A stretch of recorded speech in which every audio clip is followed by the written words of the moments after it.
Well, hi, honey. Are you ready for a conversation? Well, hello, my love. Yes, I am. We talk to each other like this all the time. Welcome to our next episode of Up for Discussion. And I'm super excited about this one. Johnny has said, you take the lead, get the plan, and I'll show up. And so here we are.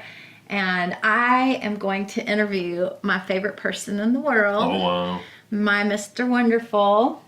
And, we talked the last two episodes about just the importance of a healthy dynamic, relational dynamic in the church related to leaders and those who follow, and there's a tendency that we have to put people on pedestals and to idolize them. And kind of as a loose follow-up with that, I thought, I would love to just help you guys get to know us, and especially Johnny, a little bit more, just in a more relational way, outside of the context of teaching or specific, revelation, prophetic words. And so the questions that I'm going to ask Johnny today are a wide range, from really surface things to more in-depth, to ones that'll be really fun and easy for him to answer, and some that he might be like, are you really asking me that in front of all these people? Yes, I am. She'll do that. And I am excited about where this is going to go. And my point with that is, obviously, when someone is in a position of leadership, there is a level of responsibility that they have, but there's also responsibility that we have when we listen to someone else that's in a position of leadership or influence. And obviously that is to discern. It's to have a healthy respect for them so that we can actually receive from them the wisdom of their experience, their age, the level of revelation that they have from the Lord, while also not so looking up to and idolizing someone that we downplay our own value, our own story, our own process with God, and the revelation that God is constantly making available to every single one of his sons and daughters. So we always want to approach from both sides of that, the person who's in a position of leadership and the person who's receiving. Yeah. And sometimes it's both. We've been in positions many times of receiving from others, and many times of pouring out and stewarding the influence that God has given us, the favor with you guys. So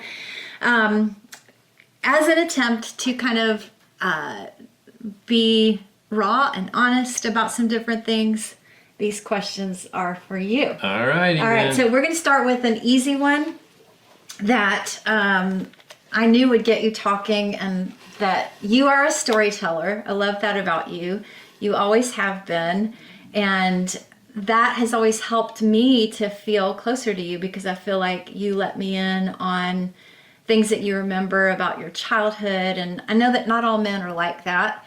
And I love that about you. So I thought we'd start with giving you an opportunity to tell one of your favorite stories from a mission trip. So I can think of a bunch, but I thought we'll just see what comes to the top of your head, and just enjoy telling it in whatever way you want, and however long you want to take telling it. Which one comes to mind? Wow. There's many that come to mind. Then I wonder if there's ones that I've said too many times to tell me what one was coming to your mind. I love the one where that has to do with the glass table. Oh, yeah. That was in the Dominican Republic. Well, there were so many things that happened during that particular trip. It was amazing. So what's unique about that? That was, it was in the early years of beginning our travels and taking teams. And so I was not on this trip, so. And I think it was either we had just started a church ourselves, or we were not, or we were, we might have still been in the in between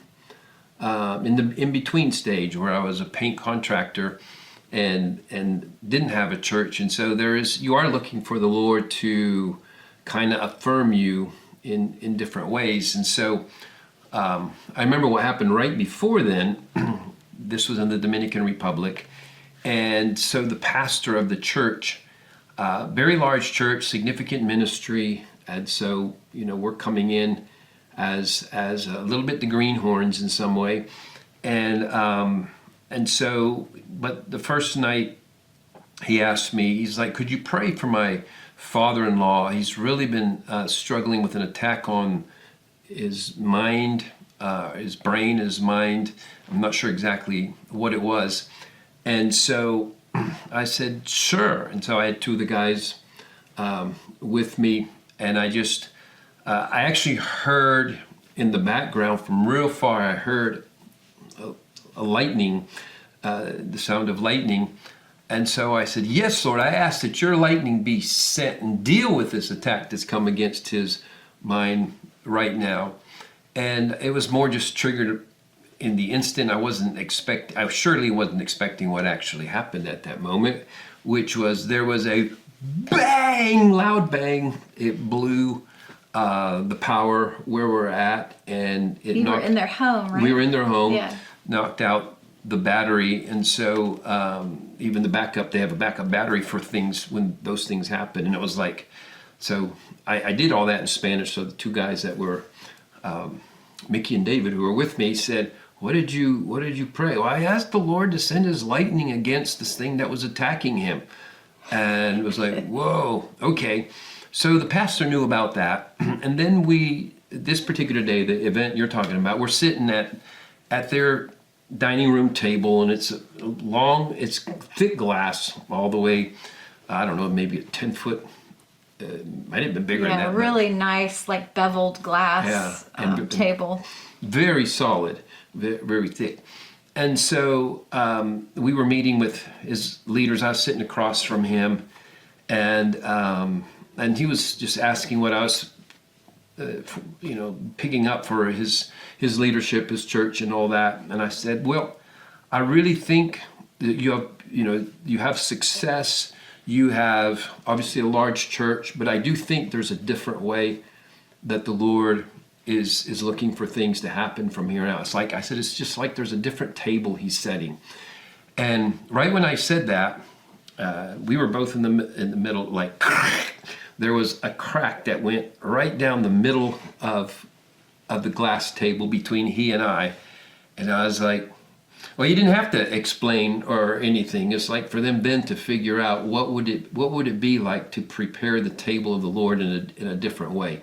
So there was a whole, for those listening, it's the application that comes out is not to have everything so rigid and foreordained in a meeting. Like there's a sensitivity to him on what's he serving that day in a meeting. And so there's a leaning on him in that kind of way, but the Lord kind of did an exclamation point on it. So yeah, that was. I love that story. That is just, there's like no way that was a coincidence. No, either one of those things. Nobody was leaning on it. Nothing else happened, and it was a thick one. You couldn't make that happen, and so. All right, one more story. If you could tell one more. I'm remembering, and this is another trip I was not on, but you were telling me when you came home about, I don't want to give the story away, the punchline, but when you were trying to go to sleep at night after a meeting, you were by yourself, and it had to do with... I know exactly what you're talking about now. Okay. So this was in the city of Huancayo, Peru, and we were staying, it wasn't a hotel, it was a missionary had received me. You're right, you weren't on this trip. And but these were the trips that were shortly after what's called the Toronto Blessing Experience. And so from then on for multiple years, I was a carrier of the presence and power that was manifest in Toronto. And so what had already been unique about the meeting this particular night, in fact, I was just like buzzing. This moment you're talking about, I'm back in the room there and I'm buzzing. because I can't believe the meeting. We just held one in a theater that was, we had opened in the one end of it opened up for people to come in, and the presence of the Lord and the power of the Lord had been so incredible during the meeting. And just to tell a couple of things, for instance, we had an altar call, and so people had to come up. The stage was really high in the theater, and of course they're just, as they come up, they're just falling out without anybody even touching them.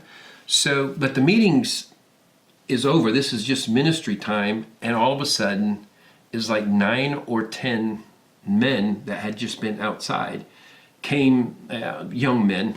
They got Kind in of line. wandered into the They theater. wandered, and so somebody said these weren't in the meeting at all. They're all a little bit drunk, not in the spirit. They were just drunk from partying, but they're like they're going to be here. And so, next thing you know is all 9 or 10 of them are on the floor, shaking under the power of God. They all say the sinner's prayer, and so there's so much electricity Yeah. and power Yeah. in the meeting. I mean, it was like I remember just as I started speaking, I just turned to the keyboard guy. So I feel like the Lord, and I just gave him a simple word, and he just falls out. There was just so this is set up for where Palpable presence of God, Yeah. tangible presence of God. That was not conjured up. Of course, you can always find stories from the Toronto time period where it seems that things were faked in some way. faked, or maybe what's the word, like when something's Made a show or just not appropriate. And yet even that I'm careful to say, because I know what we experienced and how real it was and how not manufactured it was. Yeah. And so that, And it would be amazing how instantaneously people would be healed, how instantaneously be delivered from demons, from emotional scarring. And it's always, the real is always something to be very desired. And though you weren't that time, you know exactly what we're talking about, because you've been in enough. We had enough trips and enough meetings where that was the electricity. So where I'm staying, this missionary's house is there. It's a bunk bed, and I'm in the bottom bunk bed. And so I go and I turn off the light, and I go and I lay down, and I all of a sudden I'm like, the light didn't go off. I had turned the light off, and I'm like, why is the light still on? And then, because something similar has happened in other times, or it's sort of, we'll say, the leftover glory of a meeting is what it is. You're on it so much. You've noticed I've come to bed and buzzing, and we'll be buzzing with each other there, and bed kind of almost twitching just because there's so much presence and power. it's true. And so I was like, oh my goodness, I'm not going to be able to sleep with the light on, because I like to sleep when it's dark. And so I decided, I said, well, and it wasn't going, I was like, could it be that? Could it? I was like, well, I'm going to go get a shower then. So I went, got a shower, came back. When I came back, I hadn't moved the light at all, but the light was now off. And so I was like, okay, good. That was good. So I went, laid back in the bed, and it just starts coming to my mind. It's like, could that really affect electricity that much? Like, just left over what's hanging on you after being in the presence for hours. And I look up at the light, and I just like, and I feel The light that's off. the light that's off. It's one of those fluorescent ones. And I just go, and I just point with my finger, and it pops back on. I go, oh, it was that. And then I was so excited I couldn't sleep for a while. Anyway, and then it was like, I just covered my face with a pillow eventually, and sometime in the night the light went out. But yeah, that's Simply by pointing at it, it came back on. just It's just like, oh my goodness. I believe that is coming back. I believe we're going to have days of that kind of level of glory and power and presence again, that's easily accessible. And I don't know why these things come in waves, but we're due another wave. We are. I think part of it, back to what you talked about, even where there's a show made of it and fakery and different things. I think, we'll abuse and misuse and in some way we'll say grieve the Holy Spirit often. I was thinking, this is nothing we rehearsed either, but like, what was it, last year or the year before? There's like, revival meetings going on here on a campus in the United States, and they're having meetings every night. Y'all know the story. I'm trying not to name it. Well, Asbury, we'll name them. And so people, and the lines are getting longer and longer. It's going on. It seemed like it was months and months. I don't remember. And it wasn't even at the level, we'll say, at the Toronto stuff, but there is, people are talking about being healed, and then people are being delivered of demons. But what's different now than from other times is people are catching it live on their phones. And so there's controversy about even, the controversial nature of watching someone delivered from demons.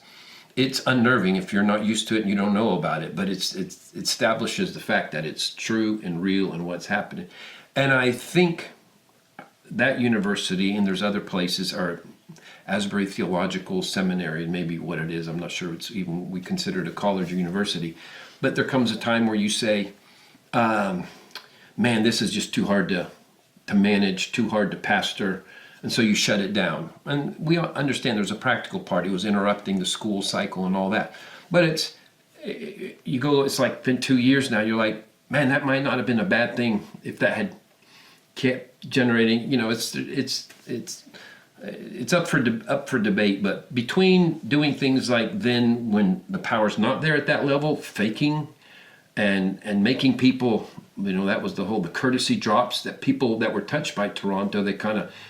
And then if you don't have enough, they're pushing. But when it's real, and when it's just coming and it's just healing and touching, and there's no fakery, boy, is it a beautiful, special thing. And we need that, and we know it's going on in some places. We find out it's going on in some places in the world. We're just not real connected to where that is right now. All right, another question, but before I go there, I meant to say this at the beginning, that we're going to talk for a long enough period of time that this is going to be divided up into part 1 and part 2, so you can watch part 2 the following week when this airs.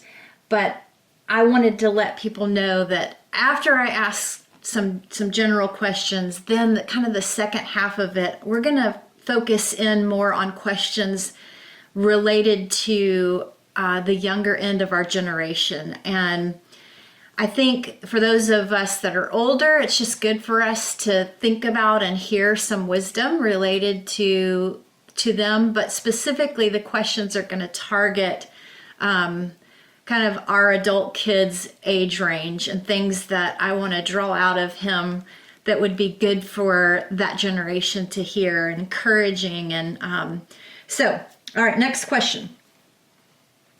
What are your current common household chores? Wow, this is definitely a surprise. I want to hear what he considers his chores. Pretty much just everything. No, just kidding. We have being empty nesters who have adult kids in and out a lot. What are your household Well, I know chores? household chore, one of them is cleaning up the dogs' droppings out in our little yard. So that's one of the standard ones. Because I'm not going to do that. Taking out Thank you, honey. Thank you. Yes. Taking out the garbage. Yeah. That's a standard practice, and it's in 2 different, I know some of you have 3 and 4 places. We just got them in 2 places where we got to do that. And then there's occasional, she does feed the dogs, 3/4 of the time or more. And so occasionally I'll volunteer or she'll ask me, but it's not on my chore list. We don't have a list as far as dishes and stuff, but I probably do more dishes. I probably do more dishes than she does. It's not especially if she cooks, if she does that, I do want I want to help out in that kind of way. So I do dishes a lot, even though it's just for, I mean, 2 people, and if we have some other family members in here. So that is a standard thing. I don't know why this comes to mind, but this is just being real. I love the fact that from day one, you have always put the toilet seat down. Like, you've never left it up. That is just such a nice thing, because with all raising girls, I mean, we all appreciate, I think I can speak on behalf of all of us. So, yeah, men, pay attention. That's it. Yeah, that is something was ingrained. He doesn't clean that toilet, but he does put the toilet seat down. 6 sisters and 4 daughters kind of condition you to be thinking of them and what would be best for them. Like, do you want them to have to go up and bring the seat down there? You're like, no. And so, like any habit, what does it say, 21 days? Once you do it, just a little, it's so secondary nature that it's not a problem. It's very thoughtful. Thank you. Okay, what is something that you think that people might not know about you that you want them to know about you? Wow. Takes a little thought. Another question, another tough question. Something they don't know about me that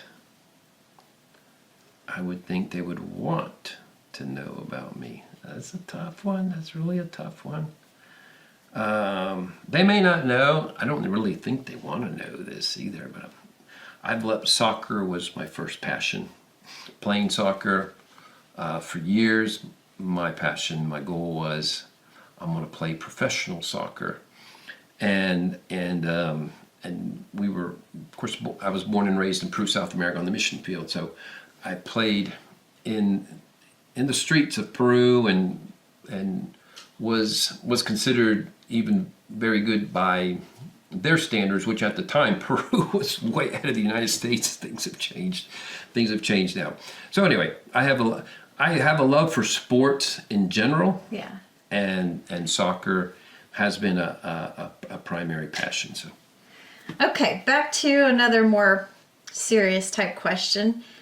When I look at your life, I see like 3 distinct phases as a man related to like kind of your career, what you've done for a living, your primary focus. And the one transition was between leaving Peru and becoming, like, getting a skill, a labor skill. I'll let you describe that. Another was starting your own company, and then another transition was letting go of that company and going into ministry. We consider it all ministry, you know that, but where it was more traditional type ministry. Can you kind of describe what those transitions like required of you? Yeah, and again, we didn't even have a language for thinking everything was ministry until kind of the 7 Mountain focus came out. So truly never thought of it that way. In fact, so I was born and raised in the mission field, lived there most of my first 18 years, and so when I moved to the States, I needed to do something to make money. But it's interesting because the way we were taught, there's a disconnection between your secular world and your spiritual world. So there was not even like, what would God want me to do? It's like that just wasn't into thinking. It's very pragmatic. I need something to pay bills, and then there was a connection that he had a painting company, and so there was like, well, if you want to come paint for us, and it's a good trade to have, and while you're figuring out what you want to do, so I said sure, and in my mind I was like, I'll do this a couple weeks and see what I really. You were around 19, 20? By this 19. Yeah. And so but I did that till age 40. Some level of painting. Stayed there for a long time, and in that particular season. So yeah, there's the preliminary season, there's that season. And I remember, what I remember, especially looking back, is how much that prepared me for ministry, because there was, when I worked for somebody, there was basically assured work all the time. So you weren't having to process that. But there was a time when we were getting married, I said, Lord, I'm going to need to make more money. What am I going to do? He's like, well, you need to launch out on your own now. And so Start your own paint company. start your own paint company. So we did that, but that was a step of faith, and you know that as well. There's probably in our first few years, probably at least 50 times that I would tell you, and I get back, I was like, well, I'm officially out of work. And all 50 times, by the next day, there would be work. And so there was like how faithful God is. And so you don't just, like, I don't know, you don't start, after that happens about 20 times, you don't prepare yourselves to, how am I going to start begging and be desperate and be orphan-minded? There's like, okay, Lord, there's establishing the faithfulness of the Lord. You've always taken care of us. How is this now? And what is it? And so then even as we'll say we prospered in our painting company, my brother was my partner in that. There would be times there's a family, there's a man that needed work, and so we would have to approach it not from a pragmatic standpoint. It was like, is this something you're doing? We check in with you. What do you think about them? And if we felt good about it, we just add them. So Hoping and believing that the work would increase enough to be able to pay them. yes. Yeah. So we'll say by the time we finished painting, I think we had 5 crews with 4 or 5 guys on each crew. So that's 5 vans, 5 setups of ladders and everything else like that. And that you have to keep everyone scheduled. And we had like 6 months backed up of work. So the Lord had been really faithful, and we were in that stage. We were doing 4 to 6 mission trips a year. We had chosen to put a 4% fund from the company to fund us for doing mission trips.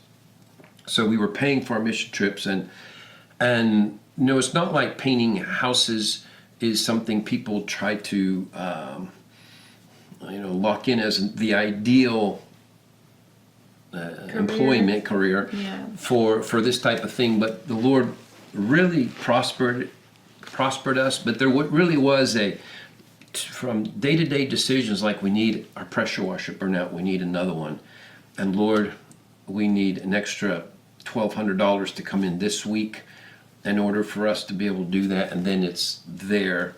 And then you've heard me tell how the Lord even progressively would, like, we were working kind of 6 days, 6 out of the 7 days, and sometimes on the 7th day doing estimates in the afternoon. And then, I hear the Lord not audibly speaking to me and saying, I can provide enough with 6 days with you doing nothing on Sunday. And then it was like, okay, that's when we did the estimates. And then there was like, I can actually do that in 5 days. And then there was like, I can do it where you don't have to work 10, 12 hours a day. You give me a good solid 8 hours, we can do that. So by the end, when it was time to leave the company, we'll say, when the Lord said, okay, you're done, I want you to leave that now, I'm going to provide in a different way. There was the reality that we were working 4 days a week, 8 hours, and making better than we had. And that was with my brother's a partner. We're splitting. We weren't like, I say splitting the resource from the company. We weren't becoming millionaires by any means, but we were provided for. And for me, as I go back, it was like the progression of how the Lord taught me to rely on Him, depend on Him, invite Him in, step by step, stage by stage, hiring by hiring, equipment by equipment. We had it was just very much that partnership. As everything we do in ministry is the same things. Like, can we do this trip, Lord? Can we do this project? Can we? extend ourselves here, and if he says yes, there's a whole confidence from that was built in those years of painting, from him being faithful and faithful and faithful and always with testing, but a testing was always just an opportunity just to go deeper in your roots there. So yeah. It's interesting that you use the word faithful, because you got to see the faithfulness of God. We did, in a big way. And, we were always involved in ministry and church, and enjoyed serving as volunteers in leadership positions at the churches that we went to. And then eventually, like you said, we would take teams on mission trips. But your faithfulness, one of my favorite things when I look back about our lives and you as a man, like navigating those transitions. Obviously, I didn't know you as a 19-year-old because I was just a kid. She was 19. No, I was like 10 when you were 19, so I didn't know you when you were 19. I thought you were saying you were a kid when you were 19. Oh, I see what you're saying. Yes. Yes, you were. It's so weird to think about. At some point when we were both older, looking back and knowing about that time of transition for you and how faithful you were to the Lord in your life. Like you stewarded whatever he put in your hands so well, and you started with nothing. Like your parents, because of the Christian cult that they were in at the time, you didn't have, you were not given like a vision for your life. No. Because it was all about Jesus was going to come back any minute, and the focus was always on yourself and becoming more perfect spiritually. And so you didn't have an opportunity to grow in your soccer talents. You didn't have an opportunity to graduate from high school or to even think about college and all of that. And so the Lord gave you an opportunity to support yourself from a very young age painting. And I can fast forward to when I did meet you and we were married for many years while you're painting. Like he never once, I'm not talking about even one single time, complained or seemed frustrated about the fact that he was going to have to wake up really early and go paint somebody's house.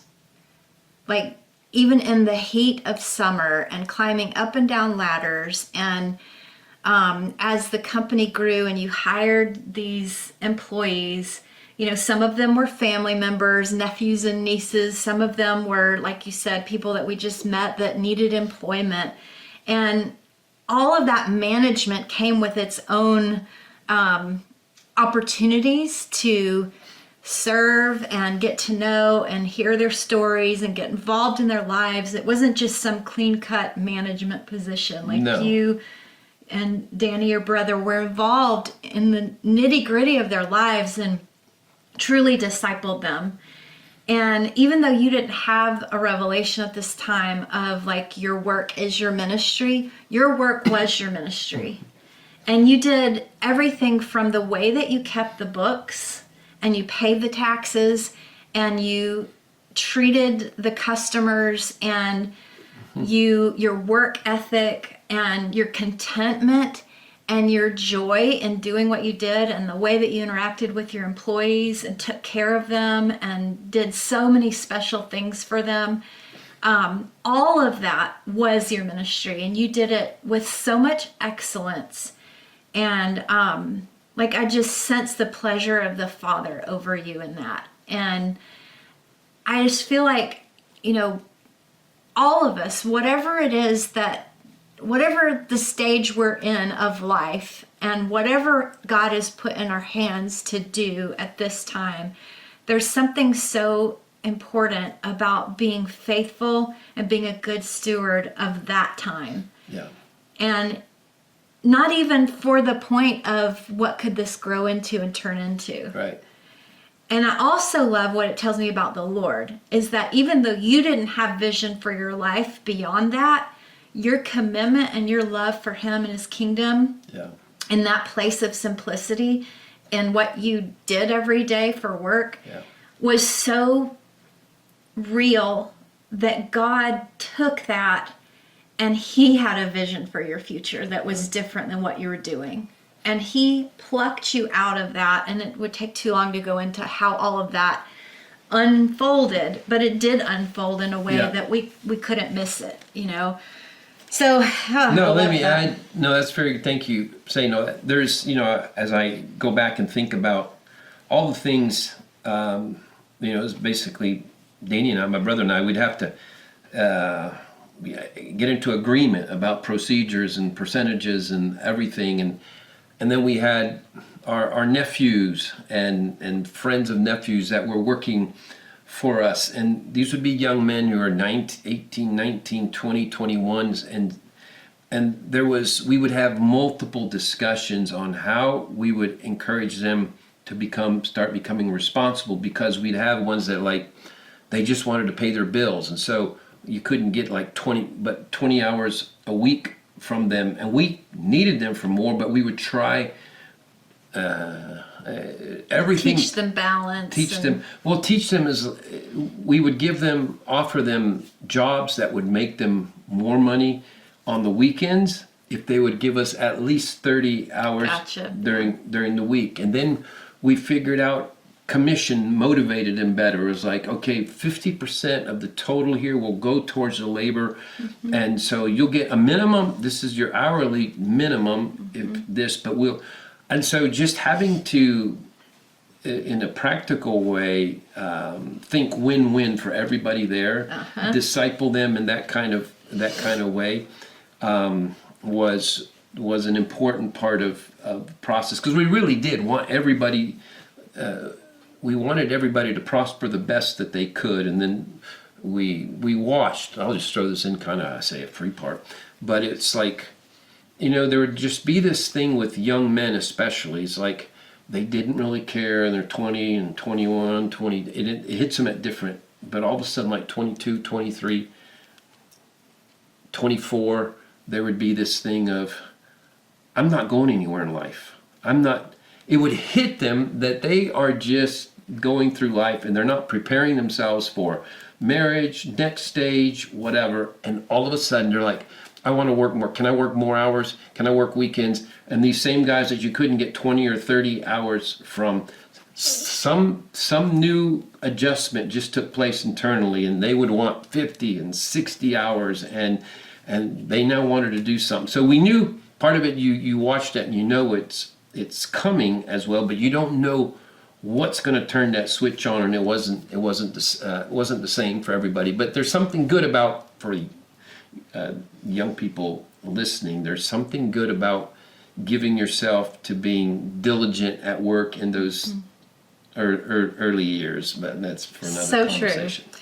All right, so one of the things that people probably don't know about you is that you're not a person who lives from a place of regret. Like, you don't do a lot of self-introspection and, oh, I wish I'd done that different, or wish I'd been treated differently. Like, you're a very more in the present type person.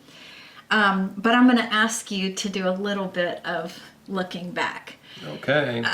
So 3 parts to this question. As a father, like a dad, and as a husband, and in your relationship with God, kind of 3 parts.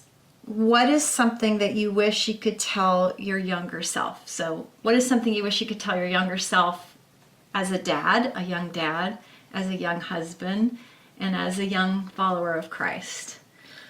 Like 3 different things. Yeah.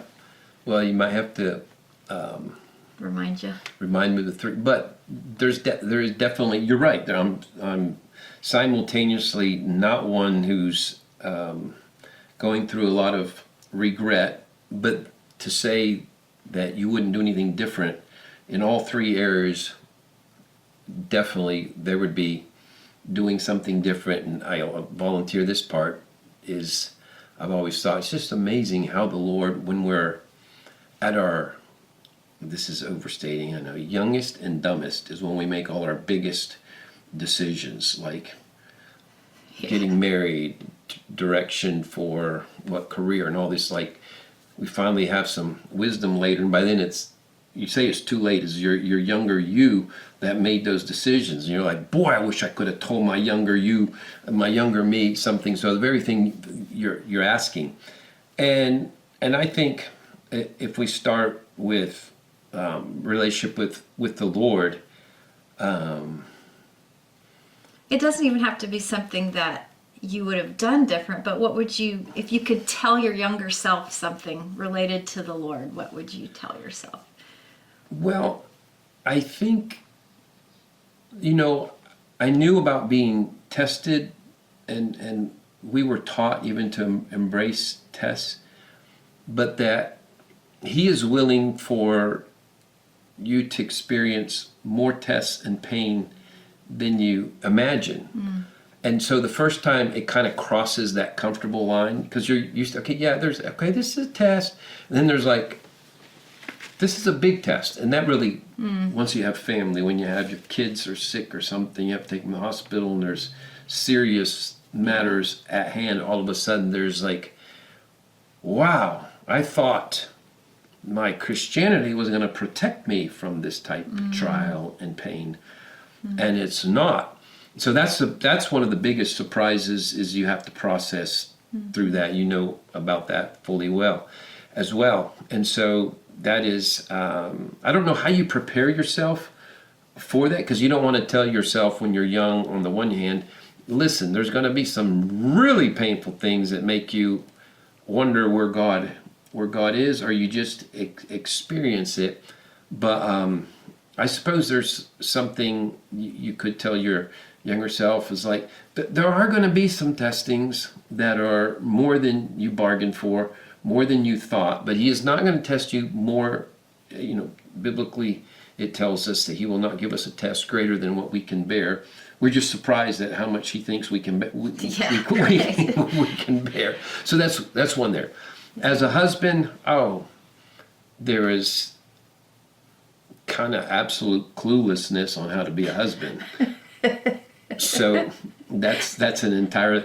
It's funny, we just didn't have information available to us like you do now. Yeah. Just how nobody had taught, was crazy in the movement we grew up in, or at family. Nobody did a basic teaching on the difference between men and women and how they process things. And so there, that right there, you have your unique personalities. We have our unique personalities, even within. It's not like just if you're a woman you're one way and a man one way, but there is as a husband, you're like expecting a female version of yourself to respond with what seems logical to you, and so there's things that confuse you and strike you as illogical, and then after a while you go, oh, but if you think of it that way, they're right, actually. And so there is a lot of, but yeah, the question is, what would you tell yourself? Is like, you're on a huge learning curve, and this is a time not to be a know-it-all. This is a time to be a learn-it-all. That's good. We learned together, didn't we? And then there's, was the third one about a parent? As a father, yeah. As a father, I say one thing that comes to mind strongly is to, again, I don't know if through absence of enough teaching and training and knowledge, general knowledge, but I don't know if you thought it as strongly as I did, but my thinking was, our kids are blank sheets of paper, and we're going to draw out who they're supposed to be, and we're going to write it up, and they will become that. And so it was going to be much more cookie cutter than what has been the reality, when you find, like, our four daughters pull in four different directions in core personality, and you're thinking that the way you discipline, the way you say yes, no, you're the key to them becoming who they're going to be. But you realize I think at this stage we look back and like, you know what? Every one of them is going to have to go through their own testing. Every one of them has to go through where they make a choice or not a choice to follow the Lord. And there is a testing moment or period for every one of those. And that's tough. And so that's, you would want to tell yourself, listen, no matter how, you can have your 6 and 7 and 8-year-old are loving to go to church and maybe even loving raising hands and dancing and do everything. That person that seems like, oh man, they're secure in their walk with the Lord for forever. They're going to go through their own questions. It's their own testing. They're going to make it. They're going to have to make it their own. And in their processing, as parents, is not going to be comfortable. You're going to want them to. Why won't you listen on this particular matter right now? And then you realize for ourselves how we had to go through our own process. So, what you learn for yourself as a dad is, again, for me personally, is not just that girls and guys are different, because I established that already, but they pulled in different directions, and I thought the same. If I'm consistent, exactly the same with everyone.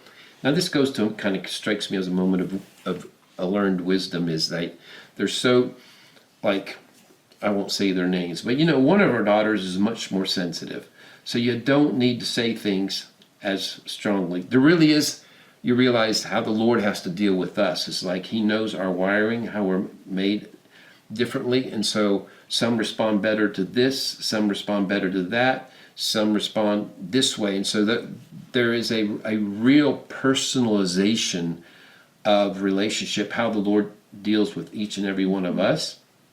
And that's something, if I had been told, now listen, every single one of your kids is entirely a different ball of wax, whatever, and you're going to have to allow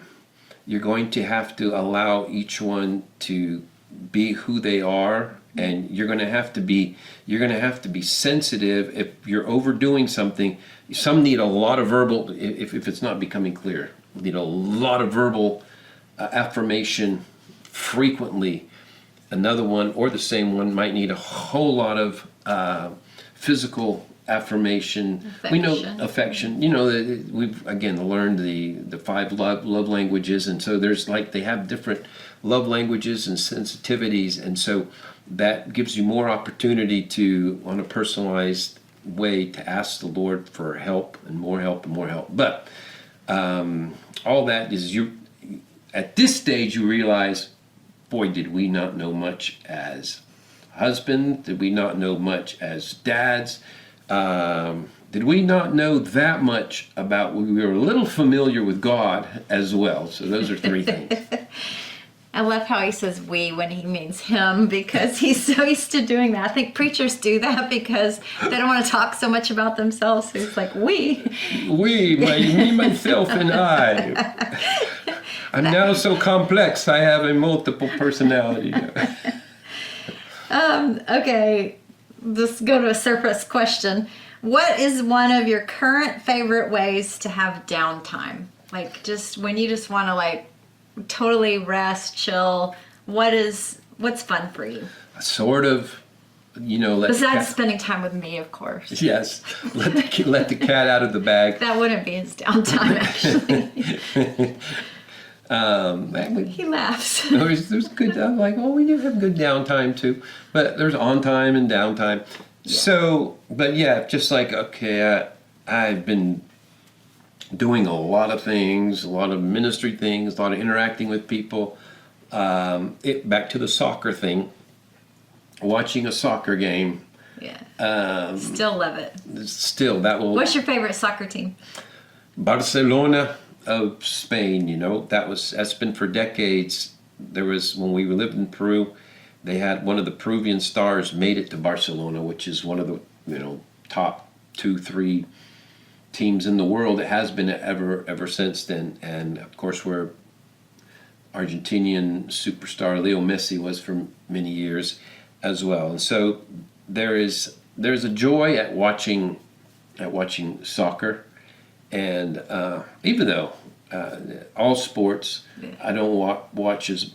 I think I used to put you to sleep regularly when we were young marrieds. It would be putting the Braves on, and within 10 minutes you're gone. Sound so asleep. it was an absolute sleeping pill for her. I can't watch a whole baseball game like that anymore. But yeah, you definitely are a sports guy. And one of the things that I think is cool about how you enjoy sports is that you follow and memorize a lot of statistics. You're just a numbers guy. But also you like to know like people's stories and kind of the back story behind their sports career, and you'll follow someone for many years and know a lot about them and how they got where they are and how they did the previous seasons, and you kind of see it as a whole and you're not just looking at one game and one score. No, that's why I can't just, somebody's like, well, just some random soccer games. Like, who is this playing? Like, I have to know a story with it. Yeah. What's the team? What's the history? What are the players? And anywhere from how much the team paid for that player to be on there to, oh, he's only 15 years old and he's starting on the first team. What's the story? Well, his dad thought from age 8 that he's like, you're going to play there. And so backstory of everything has always been very important for me. And so on all the sports things, if I don't know something about the team, the player, the coach, it's a different story. But all right, so I'm going to ask you one more question, and then we're going to kind of transition into talking more pointedly towards the younger end of our generation and speak into their lives a little bit. So, but this is a good segue. Do you have any advice? Like, we're still in the thick of this, we are learning as we go, but do you have any advice for parents of adults? So your kids are already out, maybe they're married, maybe they're already, well into their careers.